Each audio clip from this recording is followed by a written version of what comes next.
Hello students, welcome to my YouTube channel Gajendra maths classes.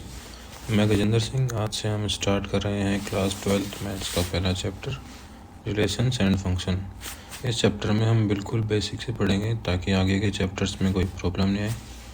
तो चलिए start करते हैं।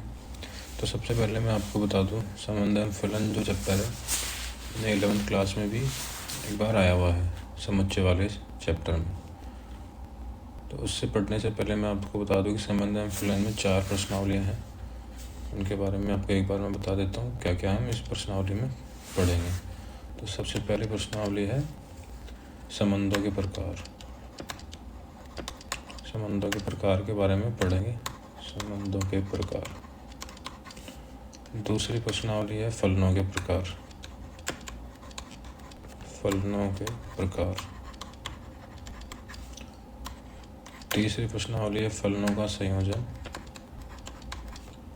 फलनों का संयोजन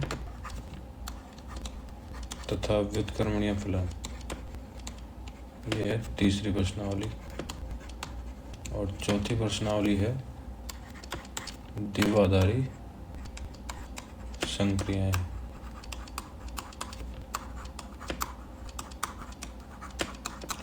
इन 4 प्रश्नावली के बारे में हम इस चैप्टर में पढ़ेंगे।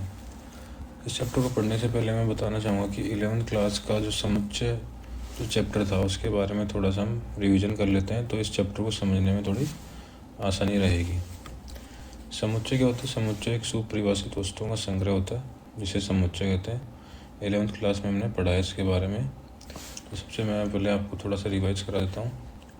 जैसे कि 2 समुच्चय दिए हुए हैं ए, जिसमें अवयव हैं एलिमेंट्स 1 2 3 4 5 7, और समुच्चय बी में एलिमेंट्स दे रखे हैं 1 2 3 4 5 और 6। इनमें एक संबंध दे रखा है ए से बी में। ए से बी में एक संबंध आर इस तरह परिभाषित है 1 2 3 4 5 और 7।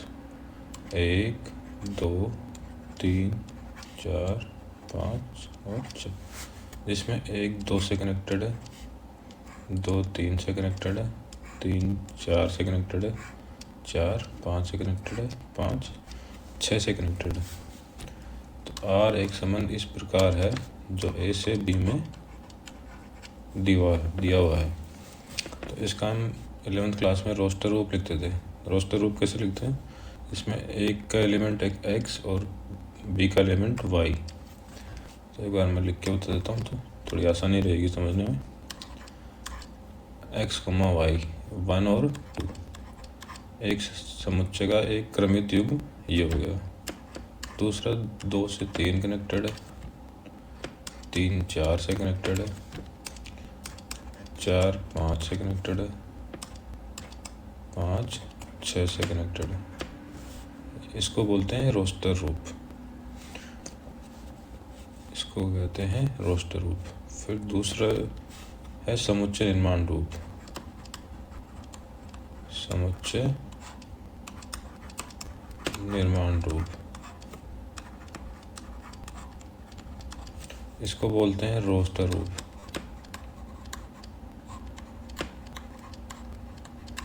समुच्चय निर्माण रूप कैसे लिखेंगे? आर बराबर X comma Y such that, इसको बोलते हैं सच दैट इस प्रकार है कि वाई जो है एक्स से 1 ज़्यादा है। मतलब आ रहा ना, यहाँ पे एक्स की वैल्यू 1 है तो वाई कितनी है 2। तो ये क्या आ रहा है? वाई बराबर एक्स प्लस 1 आ रहा है। 1 जोड़ा वाई एक्स में तो 2 मिला तो वाई 2। वाई क्या है? एक्स से 1 ज़्यादा है। जहाँ पे एक्स बिलोंग्स टू ए है और वाई बिलोंग्स टू बी है, इसे बोलते हैं समुच्चय निर्माण रूप। फिर इसमें बोलते हैं कि प्रांत भी है। 11th क्लास में प्रांत भी था। प्रांत क्या होता है?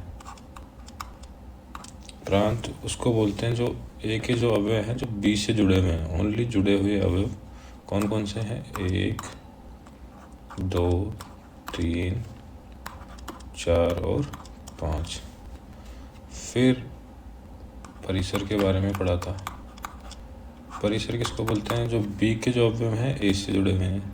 कौन कौन से हैं? 2, 3, 4, 5 और 6।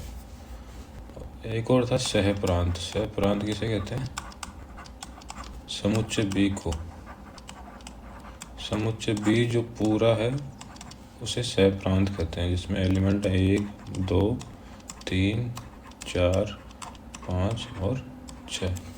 इस प्रकार ये हमने 11वीं क्लास में पढ़ा हुआ है। रोस्टर रूप के बारे में, समुच्चय निर्माण रूप के बारे में, प्रांत क्या होता है, परिसर क्या होता है और सहप्रांत क्या होता है। तो हम नेक्स्ट वीडियो में पढ़ेंगे संबंधों के प्रकार के बारे में कि संबंधों के कितने प्रकार होते हैं। तो आज के लिए थैंक यू।